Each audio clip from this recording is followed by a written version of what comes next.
Buenas tardes.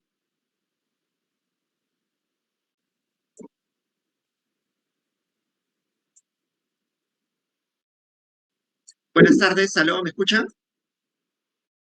Sí, ingeniero, sí se lo escucha. Buenas tardes.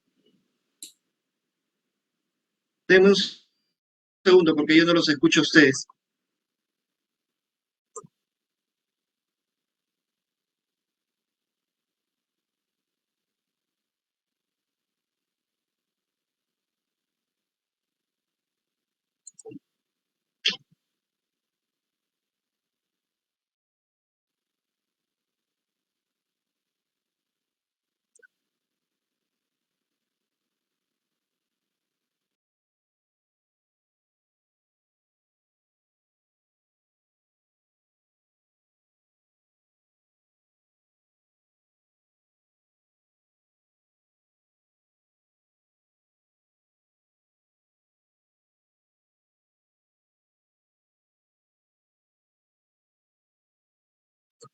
Ahora me escuchan, no sé si alguien me puede hablar.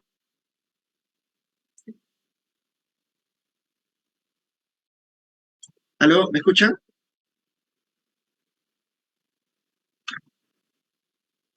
Lo escucha, ingeniero.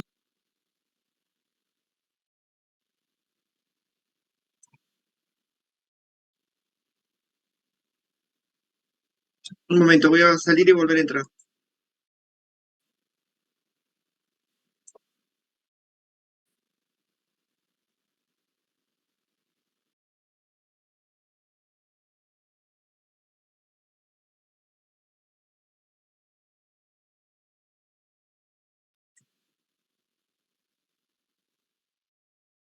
Hola, ¿me escuchan?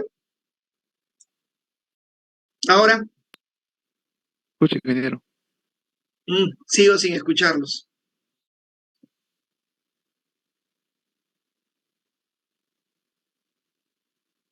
Ah, ya sé.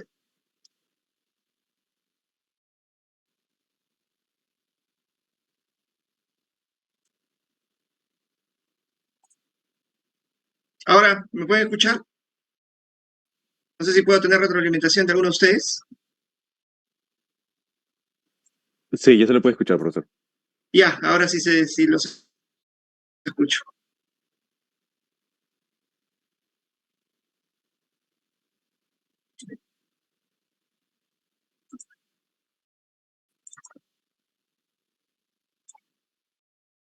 A ver, yo les he mandado ya la práctica número 1. No sé si la han visto. También les he pasado las diapositivas de la práctica 1 y terminando esta clase les paso las diapositivas de la práctica 2. La práctica 2 sí se las debo estar dando el domingo o el lunes, ¿no? La idea tampoco no es llenarlos de temas. Lo que vamos a desarrollar ahora es el tema de centrales hidroeléctricas. Vamos a avanzar lo más rápido posible porque también mi intención es poder dar algo del tema hablar un poco del tema de renovables.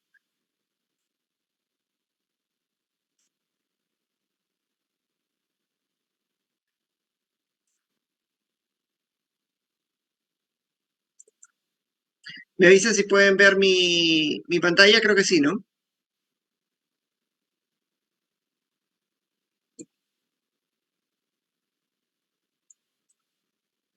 Sí se ¿Pueden ve, ver mi ingeniero. pantalla? Perfecto.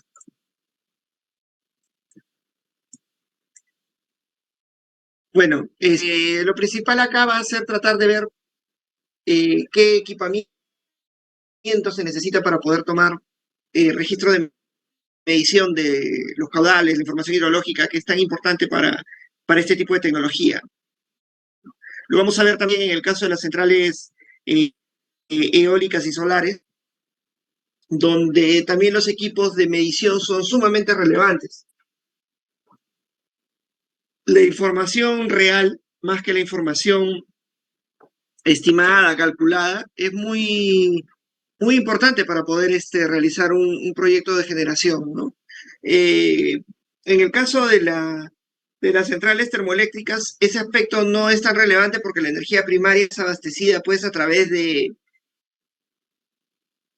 gasoductos, de oleoductos, ¿no? Y se supone que ya hay toda una discusión previa a poder desarrollar ese tipo de actividades, pero en el caso de las centrales eólicas, solares e hidroeléctricas, necesariamente necesitamos saber dónde se van a ubicar las instalaciones para que con esa ubicación podemos identificar la disponibilidad del recurso primario para poder desarrollar la actividad. No es lo mismo pues poner una central eléctrica en el desierto que ponerla en una cuenca, ¿no? Evidentemente es clave saber dónde vamos a ubicar la central. Lo mismo ocurre con las centrales solares, tampoco no la vamos a poner en sitios donde la radiación solar es baja o es poco significativa, sino que hay que ponerla en lugares donde el volumen de radiación solar es importante, ¿no? A efectos de poder tener asegurada una determinada cantidad de generación. Finalmente, lo relevante para cualquier tipo de proyecto de generación es básicamente el poder contar con el recurso primario, ¿no? Como les decía, en el caso de las centrales termoeléctricas, a través de algún gasoducto o oleoducto que esté cercano, y algún contrato de suministro de combustible, suministro, transporte, distribución de combustible, ¿no? Pero en el caso de las centrales eólicas, solares y las hidroeléctricas, hay que tener una certeza de que el recurso primario esté en el lugar, ¿no? Existen determinados, digamos, cálculos que se hacen para poder calcular, para poder identificar el recurso primario que hay en determinados sitios, pero lo más importante es contar con medición real, ¿no? La medición real que es la que vamos a ver acá para el caso de las centrales hidroeléctricas. Primero hay que entender cuál es el ciclo hidrológico, que es básicamente el ciclo que va a hacernos disponer del recurso hidráulico, ¿no? Uno es la precipitación, que vienen a ser las lluvias, ¿no? Esa precipitación se escurre a través de la superficie, y ese escurrimiento generalmente se va acumulando en determinadas zonas, ¿no? En determinados puntos de recorrido, que vendrían a ser las cuencas. Existe también un volumen de esa precipitación que se infiltra dentro de la superficie, ¿no? De las capas interiores del subsuelo, y se quedan ahí dentro del subsuelo, creando también algunas otras cuencas subterráneas, ¿no? O también quedándose ahí simplemente y que posteriormente ya utilizado usado por las plantas, otro tipo de situaciones. Pero en el caso puntual, digamos, de lo que nos importa a nosotros, el escurrimiento es conducido por la cuenca, ¿no? Donde ya al alcanzar el río, pues también entra la fase de evaporación, ¿no? Entonces, la ecuación del ciclo del agua, del ciclo hidrológico, es básicamente la precipitación, ¿no? La lluvia, que vendría a ser igual al escurrimiento, ¿no? Al volumen de agua que está discurriendo a través de la cuenca, ¿no? Más la infiltración, que es el agua que queda en el subsuelo, más la evaporación, ¿no? Esos tres componentes son iguales a la precipitación, a la lluvia. ¿Y cómo medimos nosotros el agua? Porque finalmente tenemos que medir el recurso hidráulico en el punto de cuenca que nos interesa, ¿no? Habíamos hablado ya en clases anteriores que lo importante es saber dónde va a ubicarse un proyecto de generación hidroeléctrico, ¿no? Y a partir de ahí tomar los datos de disponibilidad hidráulica en ese punto, en el específico punto de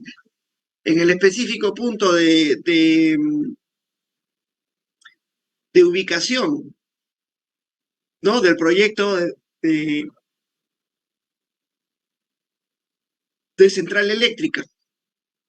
Entonces vamos a tener nosotros una estación que se denomina aforo.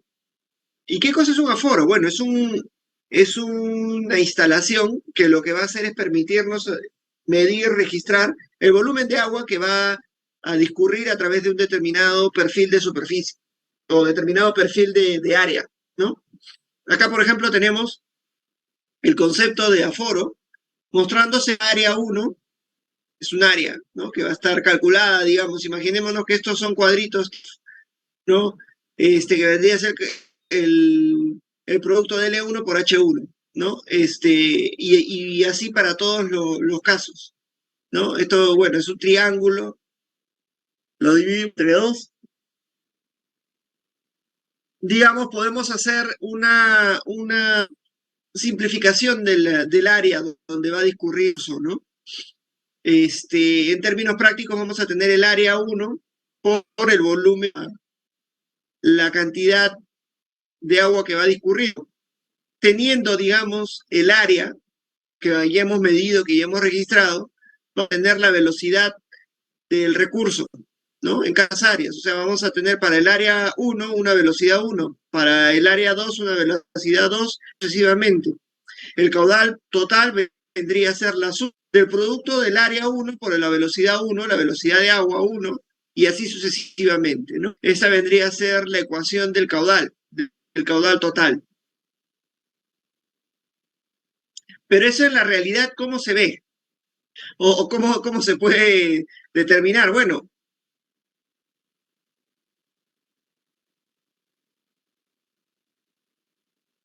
tenemos fotografías, ¿no? Donde tenemos el correntómetro, que va a ser el equipo que nos va a permitir determinar esta velocidad 1, o la velocidad 2, o la velocidad 5, dependiendo de la cantidad de correntómetros que vayamos a poner, ¿no? Y acá vemos una medición del área, ¿no? Entonces vamos a tener la medición de la velocidad del recurso y la medición del área. Con estos dos componentes tendríamos el caudal total, eso es un aforo, ¿no? Un equipo que va a permitirnos a nosotros poder registrar en todo momento el caudal que está disponible en determinada cuenca.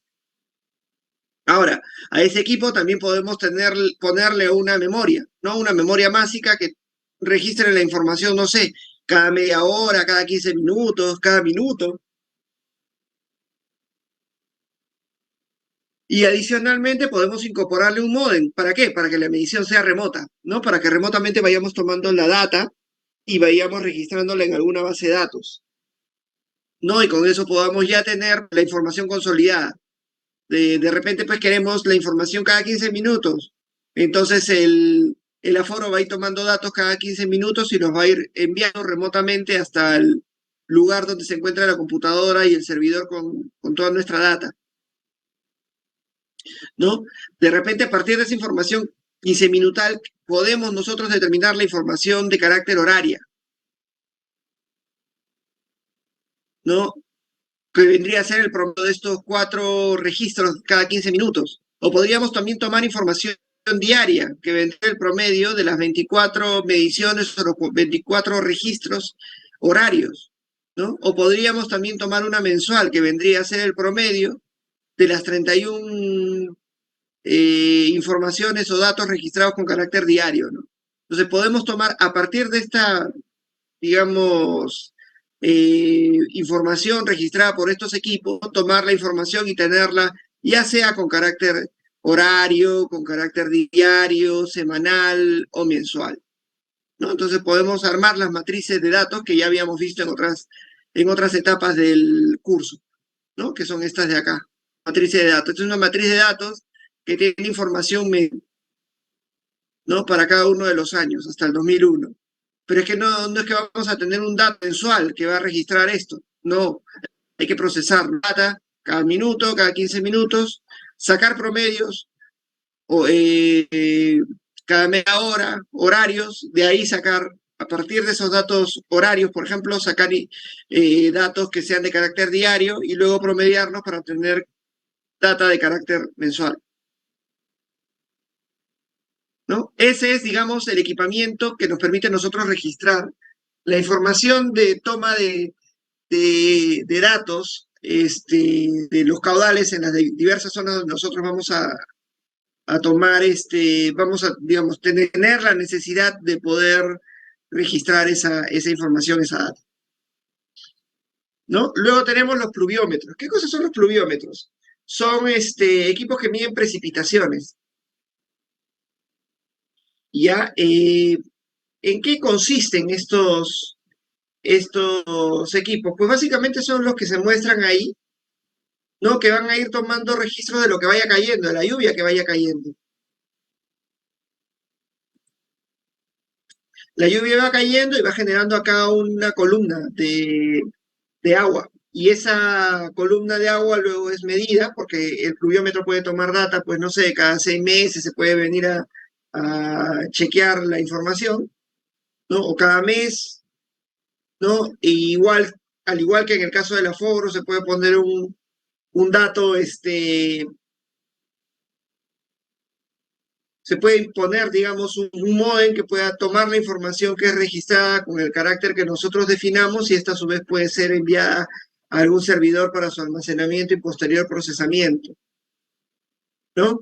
Vamos a tener entonces que el pluviómetro lo que va a tomar, en términos prácticos, es un volumen, ¿no? Que va a ser la cantidad de agua que nosotros vamos a medir, el, que nosotros vamos a medir en el equipo, ¿no? En una determinada tiempo. Entonces el volumen va a ser eso que registre el pluviómetro por tiempo que ha estado, digamos, almacenando el agua, ¿no? ¿Cómo hacemos el relacionamiento con la información que se toma en el aforo? Porque lo que hace el pluviómetro básicamente es tomar la data que estamos registrando las precipitaciones, mientras que el pluviómetro, perdón, el pluviómetro de precipitaciones, mientras que el aforo registra la data del escurrimiento, ¿no? Y hay una diferencia entre escurrimiento y precipitaciones.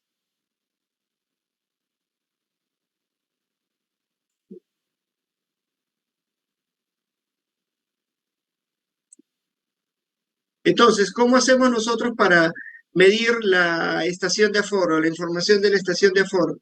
O sea, comparar la información de la estación de aforo frente a la del pluviómetro. Bueno, la información que obtengamos nosotros en el aforo, la información que tenemos en el pluviómetro por una constante. Esa constante va a ser la constante que nos va a reflejar, es una constante de referencia para la cuenca, ¿no? Que nos va a reflejar cuánto del volumen que va a caer como precipitación se llega finalmente a aprovechar a través del escurrimiento de la cantidad de agua que tengamos nosotros en la cuenca. No, va a ser un factorcito que nosotros vamos a poder calcular o nosotros vamos a poder también obtener como dato dependiendo del problema que se les alcance. ¿No? Finalmente, una cuenca es digamos, una acción como la que estoy mostrando, ¿no? Estas líneas naranjas son básicamente las líneas de división de esas cuencas, ¿no? Es el divorcium aquarium que le llaman. Y estos de acá vendrían a ser todos los aportes que vienen hacia la cuenca. ¿Ok? Nosotros podemos determinar matemáticamente cuál es el volumen en un determinado punto de cuenca sin perjuicio de no conocer o no tener una estación de aforo, un pluviómetro en esa misma zona, ¿no? ¿Por qué? Porque toda esta cuenca va a estar relacionada, la misma cuenca va a tener unas determinadas características que va a ser la misma o va a ser muy similar, ¿no? Nosotros podremos de repente hacer una medición acá, tener un aforo en este punto y obtener el volumen de agua que tenemos en este otro punto, que es de nuestro interés para desarrollar una central hidroeléctrica. ¿Y cómo hacemos esta proporcionalidad? Bueno, método de áreas, ¿no? El área de un punto con respecto al área del otro punto, ¿no? Que va a ser un área multiigual a la cantidad de disponibilidad de caudal en un punto frente a la disponibilidad de caudal en el otro punto, ¿no? En el otro punto que es de nuestro interés, despejamos y obtenemos. Pero evidentemente ese criterio, esa consideración, esa metodología, es una metodología muy pragmática, ¿no? No es una metodología, digamos, con carácter científico, pero es bastante utilizada por los especialistas en hidrología. Acá hay algunos cuadritos, hay unos calculitos, ¿no? Que nos pueden servir. Y por otro lado, tenemos lo que vendría a ser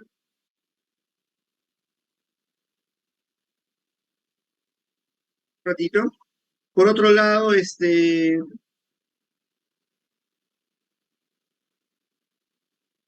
tenemos lo que vendría a ser el concepto de caudal ecológico, del cual ya hemos hecho una pequeña introducción en clases pasadas, ¿no? El caudal ecológico básicamente es la cantidad de agua que requiere la cuenca que no se vaya a desviar para que sea turbinada y posteriormente transformada en energía, a fin de poder mantener las condiciones ambientales y las condiciones sociales entre el punto de toma de la central y el punto de restitución, donde entregamos nuevamente el agua después de haberla turbinado. ¿No? En estos dos puntos, entre estos dos puntos el agua se va a desviar y por lo tanto entre esos dos puntos va a haber una menor disponibilidad hidráulica, ¿no? Es evidente que si entre esos dos puntos, el de toma y restitución, existe alguna población o existe algún tipo de fauna silvestre, esta se va a ver resentida por el hecho de no contar con el recurso que va a ser turbinado, ¿no? O sea, el recurso no lo vamos a perder, no lo vamos a destruir, ¿no?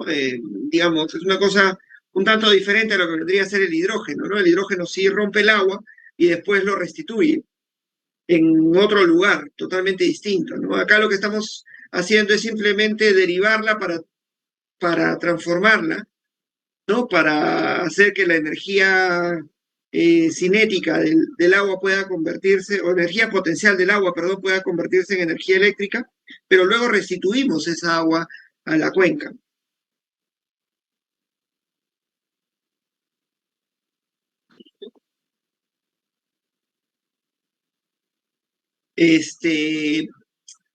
Esa cantidad de agua mínima que va a ser necesaria entre ese punto de toma y de restitución se denomina caudal ecológico. Y es bastante importante como para mantener las condiciones sociales y ambientales de la fauna o de la sociedad que se ubica justo entre el punto de toma y el punto de restitución. ¿No? Nosotros, por poner una central, no deberíamos afectar la fauna, la flora ubicada en esa zona, ni tampoco las actividades sociales de la gente que se ubica en esa zona, ¿no? Entonces, justamente el estudio de impacto ambiental y también algunos criterios establecidos por la Autoridad Nacional del Agua nos dan los lineamientos para poder determinar la cantidad o el volumen de caudal ecológico que es necesario para poder mantener estas condiciones indemnes, ¿no? A pesar de que vayamos a tener la central. Por eso es importante desarrollar este tipo de estudios y tener una permanente coordinación con el agente o la autoridad del agua y todos los demás, todas las demás actividades que se realizan en esa zona. Con toda la autoridad, en todo caso. No sé si tienen alguna pregunta hasta acá. Yo sí, profesor. He visto que A ver. esto más que todo para el tema de simulación.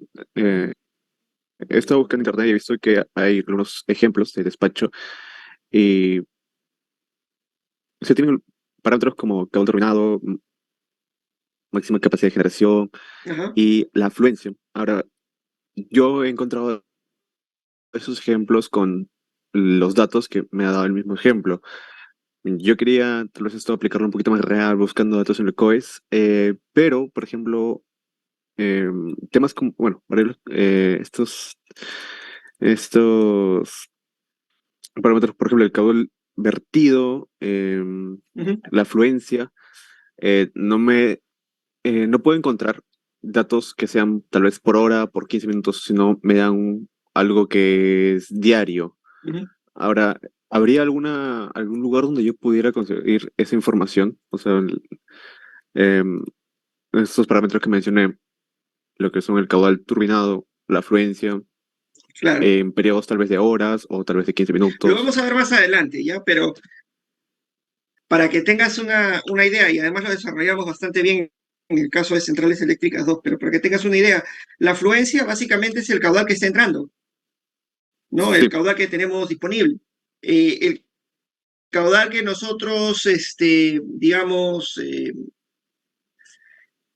no utilizamos y dejamos pasar, que eso es lo que ocurre en los periodos de avenida, ¿no? Donde de repente la central pues está diseñada con una cantidad de caudal de 70 metros cúbicos por segundo, pero por ser avenida están cayendo 200, entonces dejamos de utilizar o tenemos que verter 130. Entonces el vertimiento son esos 130 que nosotros no utilizamos porque nos basta con 70 metros cúbicos por segundo, porque son los valores o es el valor del caudal del diseño de la central, ¿no? Entonces, el vertimiento es ese. Ahora, cuando por ejemplo tenemos un embalse, ¿no? Una instalación que permite el almacenamiento de agua, lo que vamos a tener es una afluencia, ¿no? Una cantidad de caudal que está llegando en la cuenca, pero no la vamos a utilizar inmediatamente, no la vamos a turbinar inmediatamente, sino lo que vamos a hacer es guardarla en el embalse y utilizarla en el momento que la requiramos, ¿no? Entonces, la afluencia puede ser una, pero finalmente el caudal turbinado puede ser otro, porque yo estoy turbinando, estoy transformando en energía no el caudal que está llegando, sino una parte de ese caudal, porque la otra parte la estoy dejando en el embalse para poder utilizarla posteriormente, Y ¿no? sí, No sé si se entiende. sí entiendo. O sea, básicamente todo el caudal que entra va a ser o turbinado o tal vez va a ser vertido cuando ya no hay capacidad. Ah, O cierto, almacenado, dependiendo cierto, cierto. de la situación, ¿no? O sea, por ejemplo, ¿cuándo vamos a, te hago la pregunta a ti, ¿no? ¿Cuándo vamos a verter? ¿En qué momento parece lógico verter? Juan, ¿En qué periodo estacional? en Avenida. Ujú. En avenida. ¿Y en qué momento parece lógico almacenar? Eh, yo diría para Avenida, o sea, cuando, No, bueno, depende, si es un reservorio estacional, sí en avenida, pero digamos que tenemos un embalse diario, un embalse de almacenamiento diario, entonces lo lógico es almacenar el agua en el día para poder ponerlo en la noche, porque económicamente, y eso se demuestra, ¿no? Matemáticamente, económicamente es más conveniente utilizar el agua para que el agua empunte, ¿no? En la época en la época de estiaje, en la época seca, ¿no? Entonces, digamos, en términos muy simples, nos conviene verter o tenemos que verter, porque verter básicamente es botar energía. No es que nos convenga, nunca nos conviene botar energía, déjame decirte. Pero no estamos, digamos, en la situación de poder almacenar energía y tenemos que verterla, y eso ocurre fundamentalmente en época de avenida. En época de estiaje, lo que va a suceder es que básicamente vamos a tener que almacenar el agua, ¿no? Durante el día para de repente ponerla en la punta o en la noche. entiendo. No, así es más o menos como se Sí, administran los entiendo. embalses. Ahora, mi duda también es, ¿habría alguna página, tal vez aparte del COES, tal vez aparte una página en la cual pudiera conseguir esa información? La información de los... eso está en la página web del COES. O sea, en la página web del COES tú tienes la información operativa, tienes la información de programación y la información operativa. Mm, No, o entiendo. sea, la programación de la operación la puedes disponer ahí y la información de la operación en sí misma también. O sea, una cosa es la que programas, una cosa es lo que tú crees que va a pasar y otra cosa es lo que pasa, ¿no? Porque así es la electricidad, tiene muchas variables de incertidumbre. Entonces, una cosa es lo que tú estás pensando que va a pasar, que es la programación, que puede ser de carácter mensual, de mediano plazo, puede ser también de carácter semanal, ¿no? Y otra cosa es lo que tú finalmente otra cosa es lo que finalmente termina ocurriendo, ¿no? Que es la ejecución de la operación. La ejecución de la operación va a estar, digamos, condicionada por alguna falla, algún evento que también pueda pasar de pronto en la red y que no está programada, ¿no? Toda esa información la podemos encontrar en la página web del COES. Ahí está, hay una pestaña de programación, otra pestaña de ejecución de la operación y una página de liquidación de la operación, ¿no? Que vendría a ser la información correspondiente al mercado mayorista de electricidad. Ok, bueno, muchas gracias.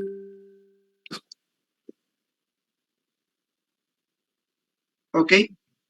Listo, pasamos a la otra presentación. Denme un segundo.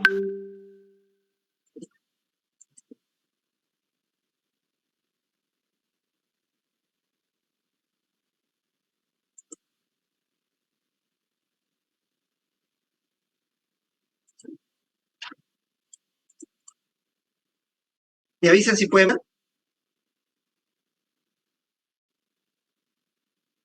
Sí, señor profesor. Perfecto. Ok, bueno, en esta presentación lo que vamos a ver es básicamente las partes constitutivas de la central, es decir, qué partes, digamos, constructivas tiene la central, ¿no? Y vamos a ver que tiene dos partes, dos conjuntos de instalaciones. Un conjunto de instalaciones que está más relacionado con lo que viene a ser ingeniería civil, porque en realidad una central hidroeléctrica es una central de carácter civil. Un electricista, digamos, que vaya a construir una central va a recién entrar a operar en el último 20% de la ejecución de la obra, ¿no?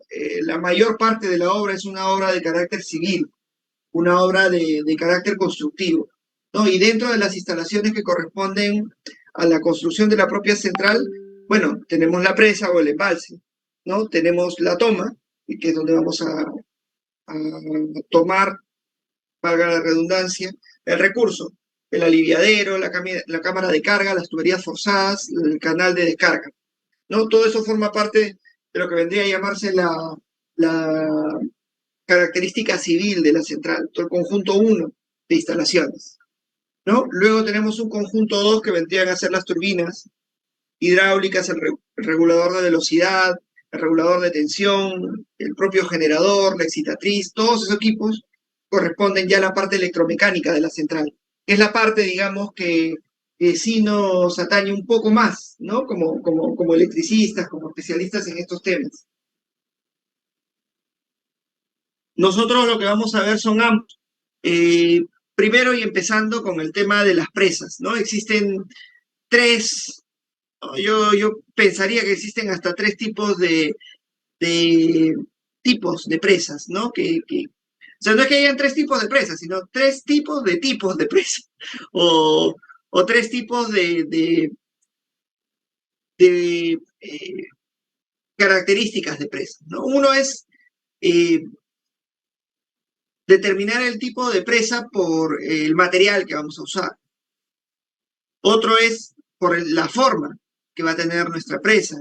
Y otro es por el uso, ¿no? O sea, podemos nosotros agrupar, creo que ese es el término más correcto, nosotros podemos agrupar el tipo de presa dependiendo del el material, dependiendo de la configuración o dependiendo del uso, ¿no? Tenemos cualquiera de esas opciones.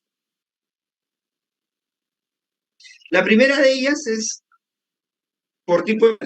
Uno es la presa de hormigón, la otra es de arcilla, ¿no? De material suelto, es un material que encontramos en la misma zona, que lo vamos agrupando, lo vamos compactando y finalmente terminamos teniendo una presa, un embalse, ¿no?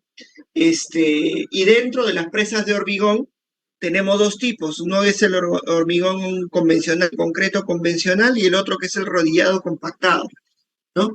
En el caso del convencional es básicamente, bueno, el hormigón, el concreto que se va virtiendo, ¿no? Sobre el desarrollo del embalse que vamos a tener, ¿no? Y por otro lado tenemos el hormigón rodillado compactado, que es diferente, que básicamente corresponde al hecho de poner el hormigón sobre la superficie y con de rodillos compactarlo, ¿no? No se tira, no se vierte sobre la superficie de las capas anteriores de la presa, ¿no? Sino básicamente se vierte y se compacta a través de unos rodillos, ¿no? Y este tipo de presa de hormigón rodillado compactado es el que suele utilizarse en los embalses más grandes, de mayor tamaño.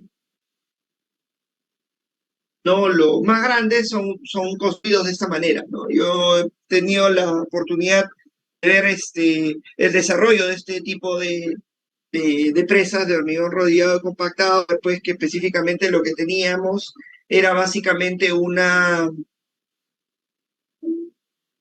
conjunto de equipos, ¿no? Pesados que iban realizando la labor de rodillar, de compactar el hormigón que era vertido, ¿no?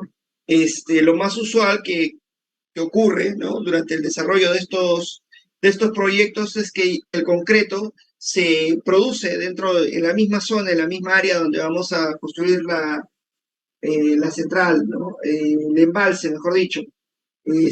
porque traer el concreto de un lugar lejano es bastante complicado, costoso, oneroso y peligroso, ¿no? Estar transportando camiones que vayan llevando de un lado a otro el concreto es peligroso, sobre todo en zonas donde los caminos, pues caminos tan fuertes, ¿no? Tan adecuados para el tipo de transporte que se requeriría el transporte del concreto, del hormigón. Entonces se ponen plantas que producen el hormigón en la misma zona de desarrollo del proyecto, ¿no? Acá vemos un ejemplo, se está ahí produciendo. Luego acá tenemos la otra agrupación que vendría a ser las presas por tipo de configuración. Tenemos las presas de gravedad, que son las más grandes, ¿no? Que tienen esta forma de perfil, que van a sostener grandes volúmenes de agua. Tenemos también las presas de contrafuerte, que nos permiten hacer grandes ahorros en lo que vendría a ser el concreto, ¿no? Pero también es pues para un volumen de agua tampoco no tan significativo. ¿No? Luego tenemos las presas en bóveda que aprovechando el mar permite un ahorro también grande en cuanto al material utilizado para poder almacenar el agua, y tenemos también las presas de bóvedas múltiples, que son estas presas de bóveda pero con múltiples agrupaciones para poder almacenar un volumen importante de agua, ¿no? Tienen una fuerza, una posibilidad de poder sostener mayores volúmenes de agua de las presas de bóveda simples, ¿no? Pero no llego a la capacidad de almacenamiento que permiten las presas de gravedad, ¿no? Básicamente, el tipo de construcción es el que el tipo de configuración va a ser el que nos va a asignar a nosotros si es que es una presa de gravedad, de contrafuerte bóveda o de bóvedas múltiples. Y además, lo que nos va a permitir este tipo de configuración, ¿no? Es utilizarlo y ahorrar, sobre todo utilizarlo para los fines que queremos, ¿no? Y sobre todo ahorrar material de construcción. Eso es lo clave en el desarrollo de este tipo de proyectos, ¿no? Y finalmente tenemos las presas por uso, ¿no? Que esto no lo van a encontrar en los libros, pero es algo que ocurre en la realidad y ocurre ahora con mayor regularidad. ¿Por qué ocurre ahora con mayor regularidad? Porque, bueno, nosotros no solamente ahora tenemos que tener en cuenta los aspectos técnicos, ¿no? Del desarrollo del proyecto, sino también tenemos que tomar en cuenta los aspectos sociales, ¿no? ¿Y para qué utilizar presas de compensación? Pues básicamente porque si no tuviéramos las presas de compensación, lo que ocurriría sería lo que se muestra en este arco, ¿no? Nosotros lo que vamos a utilizar es básicamente el embalse para poder almacenar el agua, ¿no? Va a haber de repente un caudal afluente de 10 metros cúbicos por segundo, un almacenamiento de 10 también, lo que nos va a permitir botar 20 metros cúbicos por segundo. Esos 20 metros cúbicos por segundo que se van a utilizar en la hora punta, o sea, en la noche, no van a salir. Pero el gran problema con soltar el agua en la noche es que los agricultores, por ejemplo, que podrían ubicarse en la zona baja de la cuenca donde nosotros estamos desarrollando la actividad de generación, utilizan el agua, pero durante el día, porque ellos trabajan en el día, no van a trabajar en la noche. No tiene mucha lógica. Entonces ellos lo que van a pedir es, señor, por favor, adicionalmente a su presa, a su embalse que está ubicado en la zona superior de la central, ¿no? Aguas arriba de la central, necesitamos que coloque una presa de compensación. Una presa de compensación que lo que permite es almacenar el agua para que el caudal en horas del día donde realmente se utilice el agua, ¿no? Sea que nosotros queremos, es decir, si no tuviéramos el embalse de captación, ¿no? Lo que va a pasar es que el agua se va a almacenar para la punta, para la noche, se va a turbinar, ¿no? Y una vez turbinada se va a restituir al río, se va a restituir a la cuenca y van a quedar 20 metros cúbicos durante la noche, ¿no? Durante el día no, se va a probablemente quedar únicamente el caudal ecológico. ¿Por qué? Porque durante el día nosotros vamos a tratar de almacenar la mayor cantidad, ¿no? Entonces, lo que vamos a hacer con la presa de compensación es que vamos a captar estos 10 metros cúbicos, van a verse almacenados para punta, 10 metros cúbicos más se van a turbinar estos 20 metros cúbicos por segundo, van a restituirse, pero van a llegar a la presa de compensación. Y en la presa de compensación se va a almacenar, ¿no? Y simplemente se va a dejar discurrir el caudal ecológico. ¿Y para qué vamos a hacer eso en la hora punta? Para que la demanda que aparece o que se inicia a partir de las 8 de la mañana y va hasta las 5 de la tarde, ¿no? Lo que se haga es que se suelte ese almacenaje que se tiene en la presa de compensación, ¿no? En lugar de botar 1 metro cúbico por segundo, que es el caudal ecológico, botamos los 20. ¿Por qué? Porque los 20 son los que requieren los agricultores aguas abajo del proyecto de la central, ¿no? Entonces, estas presas de compensación son claves. ¿Y son claves para qué? Para poder reducir las fluctuaciones de caudal debido a las operaciones del embalse. El embalse va a pedirnos, el embalse no, bueno, el que nos va a pedir operar fundamentalmente en horas punta va a ser el operador del sistema, porque eso es lo más óptimo para el sistema, ¿no? Y esa agua, pues en la noche no le sirve a los agricultores, entonces esa agua va a tener que ser usada, ¿no? Va a tener que ser almacenada en una presa de compensación para que pueda ser usada durante horas de media demanda por los agricultores que se ubiquen aguas abajo. ¿Ok?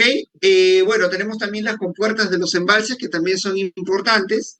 Las compuertas superiores alivian los caudales excedentes, es decir, en épocas de avenida, cuando nosotros queremos verter agua, ¿no? Dejar pasar el agua, porque si no se inunda el embalse, abrimos las compuertas superiores. Las compuertas inferiores lo que permiten es la limpieza de sólidos en suspensión en la zona inferior de la presa del embalse, ¿no? Y los mantenimientos de este equipamiento, de estas compuertas y del embalse, en realidad, del embalse en la parte inferior se realiza fundamentalmente en épocas de fin de avenida. ¿Qué cosa es lo que ocurre? Lo que ocurre es que la toma de la central puede estar ubicada acá. Este es todo el de perfil de la central. Tenemos aquí el esquema del embalse, en realidad es un poquito más alto, ¿no? Pero digamos, para poder mirarlo, tenemos acá las compuertas superiores, cuando hay un nivel muy... y cuando existe el riesgo de que haya rebalse, para que no se malogren los equipos, lo que se hace es abrir la compuerta y se deja pasar el recurso en exceso, ¿no? Eso se llama vertimiento. Y cuando queremos, digamos, limpiar el embalse, porque lo que va a pasar es que el barro se va con esta zona y se va compactando. Y si no abrimos estas compuertas y dejamos pasar ese barro se compacta y se vuelve piedra y ya no se mueve, ¿no? Y al no moverse, lo que nos va a hacer es que nos va a quitar volumen utilizable de nuestro embalse. Es decir, que si nuestro embalse tenía 10 millones de metros cúbicos de capacidad de almacenamiento, va a terminar con una capacidad de 5, simplemente porque no hacemos la limpieza continua del embalse a través de la apertura de las compuertas inferiores, ¿no? Del embalse. Entonces, lo que hay que hacer es programar este procedimiento. Sí, Bruno. ¿Se puede, puede aumentar el, el volumen de agua que se puede almacenar si es que se produce una erosión de la tierra? Porque mencionó que llega a haber barro y Tú me dices si se puede puede llegar a esto aumentar. erosionar. No, más bien lo que Sí. va a pasar es lo contrario, que en lugar de erosionarse, lo que va a pasar es que se va a ir almacenando este barro que posteriormente se va compactando. No, o sea, no es que el embalse nos permita, digamos, de alguna manera generar turbulencia y esas turbulencias erosionen la superficie o la capa inferior y generar un mayor volumen de almacenamiento, no. Lo que hace es vario, ¿no? Como viene el agua con barro en la época de avenida, ese barro que no pasa a través de la compuerta porque pesa mucho, se queda acá en suspensión y finalmente termina cayendo a la... Y en la parte del fondo, ¿qué cosa es lo que ocurre? Este sólido en suspensión se va compactando. Al compactarse, pasan los años y se vuelve como concreto y ya no se puede sacar. No, entonces lo que se hace es que se programa al final de la época de avenida estas compuertas inferiores para dejar pasar todo el agua, ¿no? O sea, se nivel de la presa hasta que casi quede en la superficie y con el agua avenida, porque es todavía avenida, final de avenida, ¿no? Se deja pasar, deja que se limpie toda la suciedad, todo el sólido que ha quedado en la base del embalse.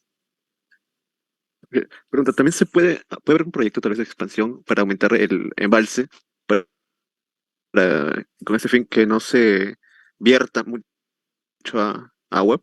O tal vez el agua llegue muy Para poco. evitar verter, lo que necesitas es tener capacidad de almacenamiento. Tendrías que de repente reforzar el perfil del embalse, pero yo creo que cuando una central se realiza, porque es la experiencia que he tenido, ¿no? Cuando se ejecuta el proyecto de construcción de una central, ya el proyecto cuenta con las, digamos, máximas características que puede tener la central, ¿no? Lo que se busca es la máxima eficiencia, la máxima optimización de la instalación. Entonces, si por ejemplo, y te lo digo porque fue la experiencia que yo viví, ¿no? Si es que inicialmente hay una característica de diseño para que un embalse permita, digamos, una determinada cantidad de almacenamiento, ¿no? Por decirte, haciendo números proporcionales con los que yo he visto en la realidad, ¿no? Si tengo una central que ha sido diseñada como para 800 megavatios, yo cambiándole el diseño puedo llegar a producir hasta 1200, ¿no? Y esos 1200 cambian por básicamente un cambio en el diseño de toda la infraestructura del embalse.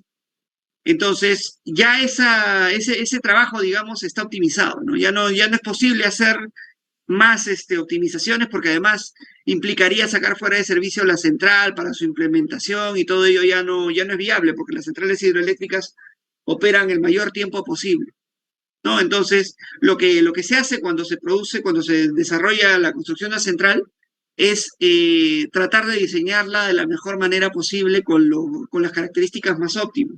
Y no solo eso, sino que además para probarla se realizan maquetas que tienen las mismas características físicas, pero con un porcentaje, digamos, o con una característica de tamaño, ¿no? O sea, 1/1000, 1/10.000.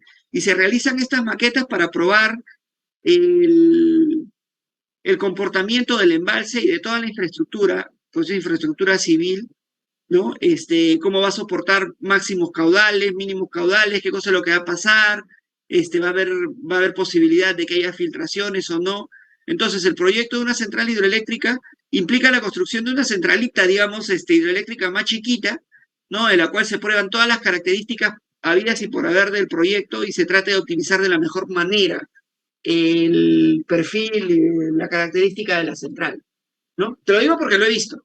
Entonces, ya la central, digamos, como proyecto de expansión, podría tener, sí, no, nada es imposible, pero digamos, una expansión de ese tipo ya es una expansión bastante costosa y un poco cuesta arriba, ¿no? Un poco difícil de implementar. Ok, profesor, muchas gracias. Ok, bueno, luego tenemos el mantenimiento de los embalses, vamos a realizar purgas, lo que hemos hablado hace un rato. El mantenimiento de los embalses implica la limpieza que les he explicado y que van a tener, digamos, un carácter anual, bianual, trianual, no esa apertura de las compuertas inferiores. Ahora, si ustedes se están dando cuenta, el nivel de toma está por acá y el agua va a tener que discurrir sobre la superficie, ¿no? Para poder realizar la purga.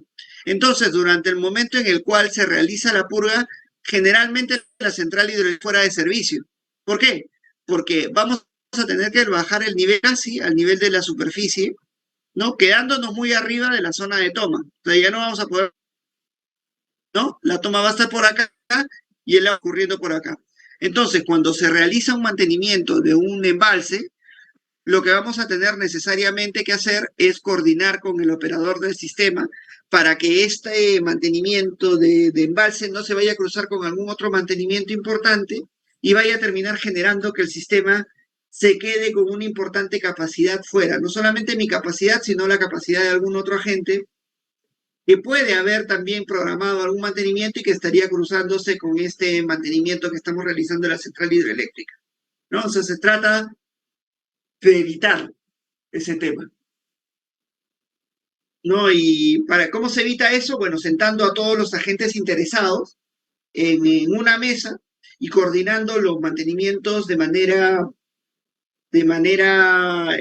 común y de la manera más óptima posible. Y eso, digamos, lo hace el COES, lo hace el operador del sistema, sentando a todos, ¿no? Con carácter anual, con carácter mensual, y afinando la programación de los mantenimientos para que los mantenimientos no se vayan a cruzar, ¿no? Es un poco ilógico, por ejemplo, que tengamos la purga de Tablachaca, de embalse de Mantaro, ¿no? A la vez que hagamos un mantenimiento de algún ciclo combinado importante en el sistema, ¿no? Eso nos llevaría a una situación de riesgo operativo que podría evitarse fácilmente realizando una actividad y luego que esta actividad se realice, realizar la otra,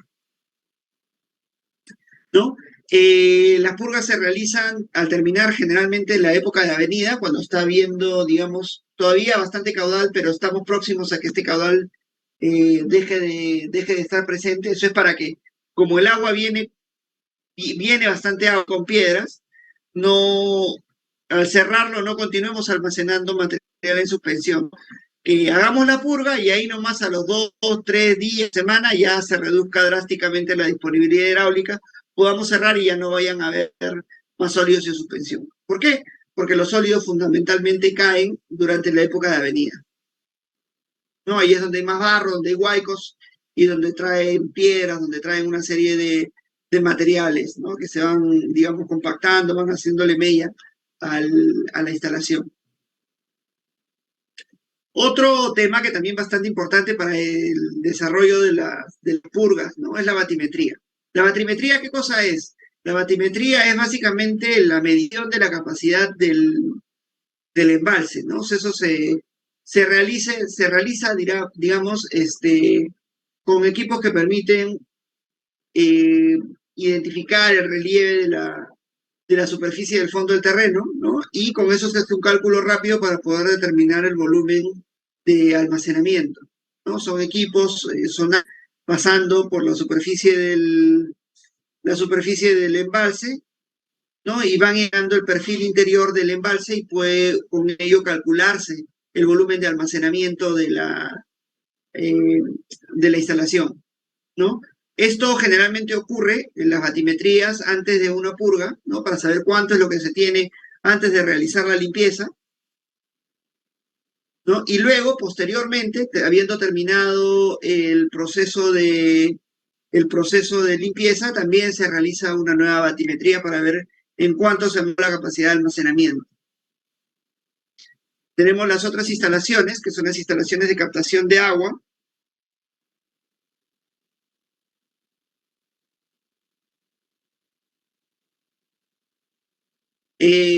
Vamos a tener esta primera línea de defensa contra la sociedad, contra todo lo que queda suspendido, digamos, sobre el agua. Vendría a ser las compuertas y rejillas.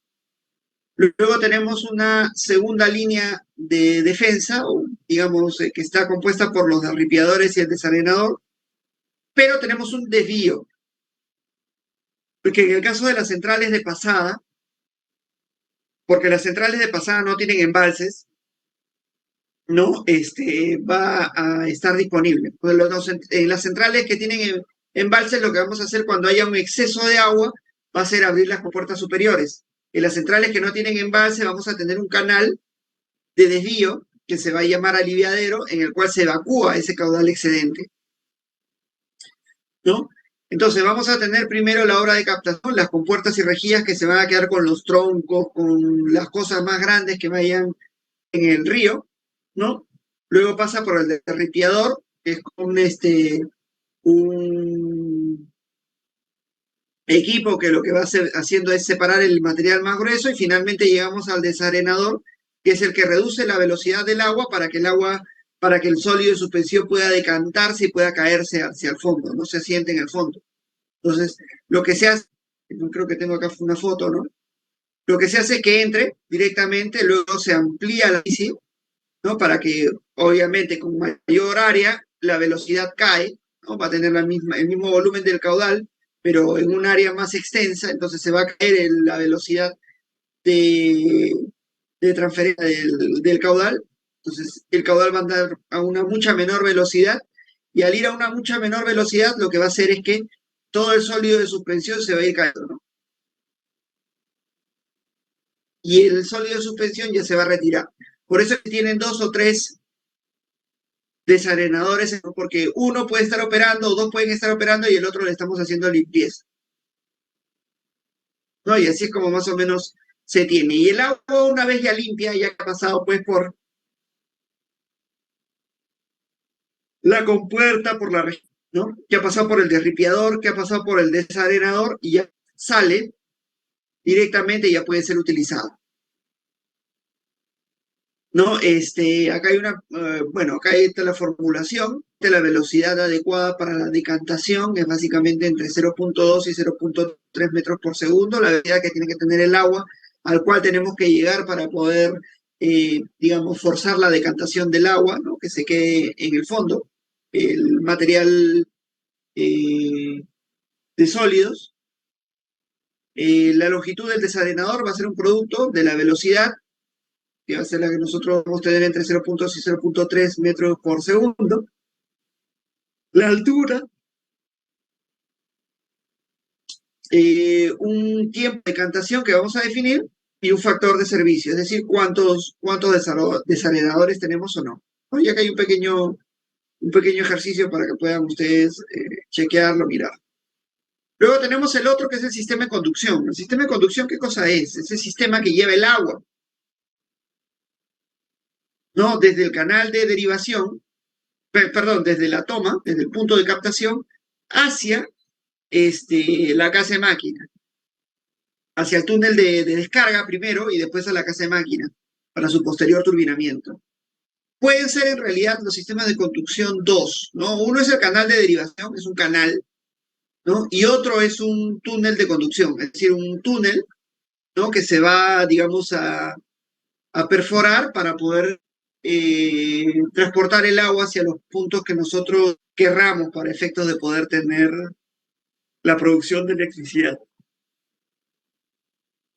El sistema de conducción, como decía, puede ser un canal que va a tener que ser, digamos, recubierto por mampostería, por hormigón, esto es mampostería, ¿no?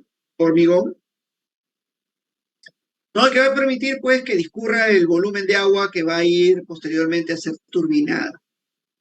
Este tipo de configuración del sistema de conducción se realiza o se utiliza fundamentalmente en centrales relativamente pequeñas, ¿no? No tan grandes, 40, 50 megavatios, 60 megavatios, ¿no? Pero cuando ya tenemos grandes volúmenes de agua, porque nuestra central tiene un tamaño importante, ¿no? Ahí sí vamos a hablar ya de túneles de conducción, ¿no? Un túnel de conducción que tiene, ¿no? Hay dos tipos de desarrollo de túneles. Uno es un TBM, que es un equipo que lo que va haciendo es una perforación en el cerro donde vayamos a nosotros realizar nuestro túnel, ¿no? Y otro es la explosión de dinamita, ¿no? Matemáticamente se definen los mejores puntos para poder realizar la excavación, explotar donde realizar esta detonación controlada de dinamita, ¿no? Y vamos a ir avanzando, ¿no? Y estos son los equipos que permiten justamente realizar estas detonaciones controladas de dinamita. El procedimiento con estos equipos es un poco más barato porque el TBM pues implica toda la logística de traer el equipo, de moverlo, ¿no? Pero claro, la ventaja del TBM es que también realiza este procedimiento de manera más rápida, ¿no? Más expeditiva. Entonces, ahí ya el operador tendrá que definir qué le conviene más, usar un TBM o usar el equipo con los explosivos, ¿no? Luego tenemos la cámara de carga, la chimenea de equilibrio, ustedes lo deben haber visto bien en la clase del profesor Antara, ¿no? Para evitar el golpe de ariete, ¿no? Ahí está la fórmula y un pequeño ejercicio. Y finalmente tenemos el tipo de turbinas que nosotros vamos a tener en la central, ¿no? Vamos a tener turbinas de acción y turbinas de reacción, ¿no? Las turbinas de acción son básicamente aquellas en que el sentido de proyección del chorro de agua, el del giro del rodete, va a coincidir, ¿no? Y en las de reacción vamos a tener en que el sentido del rodete no coincide con el sentido de giro del rodete, no va a coincidir con la entrada del agua. Entonces, Pelton es acción. Porque nosotros vamos a inyectar el agua a través de los inyectores y el giro del rodete va a seguir el mismo sentido, ¿no? En el caso de una central Francis, una turbina Francis, ¿no? El sentido sí va a ser distinto, ¿no? El de la inyección con la de giro, ¿no? Nosotros vamos a tener nuestra inyección y el giro va a estar por acá. Es una, digamos, una característica distinta. Finalmente el agua va a estar discurriendo de costado, digamos, de manera tangencial, ¿no? Y el giro del rodete no va a ser el mismo exactamente que que el de la inyección, ¿no? La inyección va a estar por acá, el agua va a subir y va a llegar a ser tangencial en cuanto a inyección y finalmente pues va a producir el giro del rodete, ¿no? Entonces vamos a tener esta central de reacción. Y finalmente la Kaplan, que es un tipo de turbina más pequeña. Perdón, una turbina para alturas más pequeñas, pero para grandes volúmenes de agua, cosa que no se ve acá. Digamos, en el Perú lo que tenemos son básicamente centrales Pelton y centrales Francis, porque esas turbinas son para grandes saltos y para relativamente bajos caudales o caudales medios.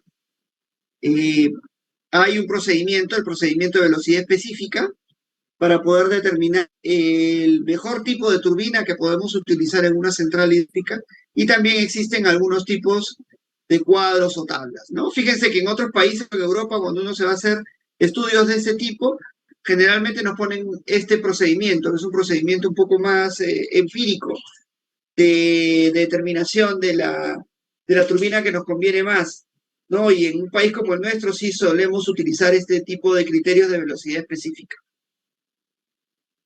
¿no? Donde lo que se trata de determinar es una velocidad unitaria, una velocidad PU, ¿no? De nuestra turbina, que va a generar pues una potencia de 1 caballo, ¿no? En una altura de 1 metro también. Entonces, digamos, todo está unitario para obtener un determinado valor. Esa velocidad unitaria, esa velocidad PU nos va a permitir a nosotros definir, dependiendo del valor que tengamos y dependiendo de la altura de turbina que vamos a requerir, ¿no? O sea, nosotros vamos a tener esta acción que va a ser las revoluciones por minuto que vamos a tener en nuestra turbina, que va a depender, digamos, del número de polos, la potencia central y la altura neta. Con todo ello vamos a determinar la velocidad específica. Y la velocidad específica que obtengamos y con la altura vamos a determinar el diseño de turbina que vamos a requerir para el lugar donde vamos a desarrollar nuestro proyecto, ¿no?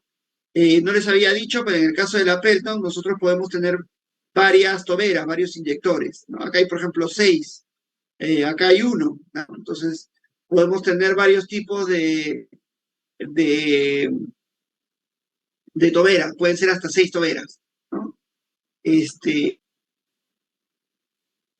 Entonces, justamente la Pelton de tener una tobera, 2 toberas, 4 toberas, qué sé yo, ¿no? Luego hay turbinas Francis muy lenta, el día veloz. Todo ello lo vamos a determinar con el valor de la velocidad específica y la característica propia de la altura, de la ubicación donde se encuentra nuestro proyecto de generación. ¿Ok?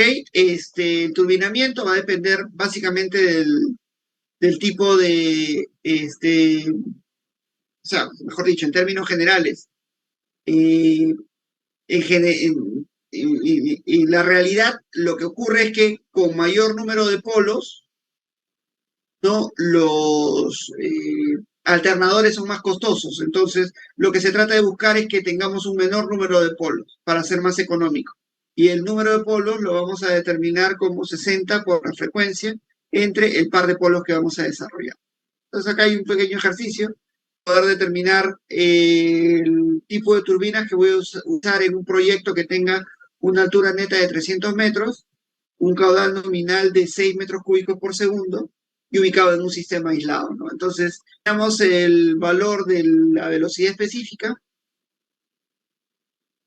No sabemos que para una altura de 300 metros puede ser cualquiera de las turbinas, ¿no? Puede ser una Pelton de una tobera, de 2 toberas, de 4 toberas o una Francis lenta, ¿no? Para estos valores de velocidad específica. Entonces calculamos primero la velocidad, el número de polos normal, y luego nos vamos a calcular la potencia, ¿no? Luego determinamos la velocidad para un grupo, para dos grupos, para tres grupos y cuatro grupos, ¿no? Que va a depender, bueno, del factor que estamos encontrando acá, que son las revoluciones por minuto, ¿no? Si tenemos una, dos, tres, cuatro grupos, y dependiendo de ellos, nos venimos acá, ¿no? Para el número de turbinas, velocidad específica para una turbina, dos, tres, cuatro, es decir, que se va achicando la cantidad de caudal disponible para cada una de ellas. Eso es lo que nos hace determinar si es que es una turbina, dos turbinas, tres o cuatro, ¿no? Y determinamos el número o el valor de velocidad específica para cada número de turbinas que vayamos a tener, ¿no? Con ello calculamos, bueno, la cantidad de mesopolos, porque es una equivalencia básicamente del número de polos versus R, y calculamos qué cosa es lo que nos podría convenir. Si tengo una frecuencia de 60 Hz y una velocidad específica entre 70 y 72, es solamente una turbina. Pero para un sistema aislado, que era la consideración al inicio de este problema, no podemos tener una sola turbina porque tenemos falta de confiabilidad, necesitamos más turbinas. ¿No? Pueden ser dos turbinas, tres, cuatro, y bueno, lo definimos en función de lo que nosotros consideremos la mejor opción para, digamos, instalar en el lugar, ¿no? Considerando también los aspectos económicos. Finalmente, el tema, para cerrar, el tema del mantenimiento de las centrales, básicamente se realiza, a diferencia de las centrales termoeléctricas, por personal propio de la central, ¿no? No lo realiza un especialista, no lo realiza un fabricante, porque las centrales hidroeléctricas suelen durar 100 años, ¿no? 100, 120 años y siguen operando. Y bueno, en todo ese tiempo no vamos a tener un fabricante que nos vaya a tener pues un contrato de mantenimiento y repuestos por 100 años. Pues generalmente se firman contratos de mantenimiento para los primeros 10 años, y luego de transcurrido ese tiempo ya el personal propio de la central empieza a agarrar el expertise en cuanto al mantenimiento de las centrales, ¿no? Entonces ya más o menos te va a decir, oye, la central ya hay que hacerle mantenimiento, qué sé yo, ya son como una especie de mantenimiento predictivo propio ya de la central, que es el conocimiento del personal de campo, ¿no? Y los mantenimientos, habíamos hablado que los mantenimientos de los embalses se realizan generalmente en épocas de finalización de avenida, ¿no? Mientras que los mantenimientos de todo el equipo electromecánico, es decir, de las turbinas, de los generadores y todo ello, se realiza en época de estiaje, ¿no? Porque de repente tengo una central que tiene dos grupos, utilizan cada uno de ellos 100 metros cúbicos, y hay 100 metros cúbicos en la cuenca, ¿no? 100 metros cúbicos de caudal. Entonces, lo que vamos a tener que hacer en esos casos es sacar fuera de servicio una de las unidades, porque solamente alcanza agua para una. Entonces, no se va a ver afectada ni la capacidad de generación de la central, simplemente que se va a cambiar en qué momento vamos a aprovechar todo el agua, ¿no? Entonces, digamos, el criterio general para poder realizar mantenimientos es que estos se realicen en época estiaje, del equipamiento electromecánico, ¿no? Es decir, generador, transformador, turbinas, todo ese equipo se trata de mantener en época de estiaje.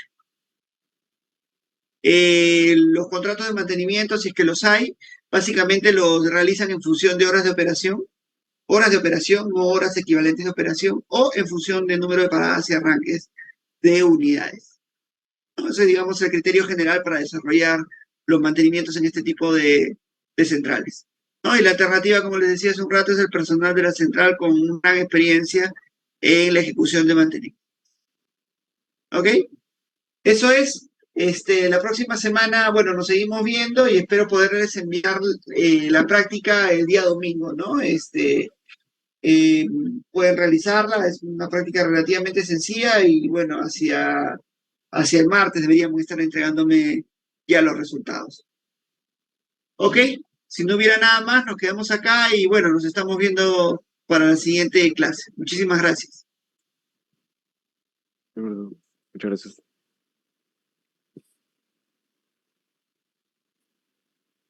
Listo. Gracias. Hasta luego.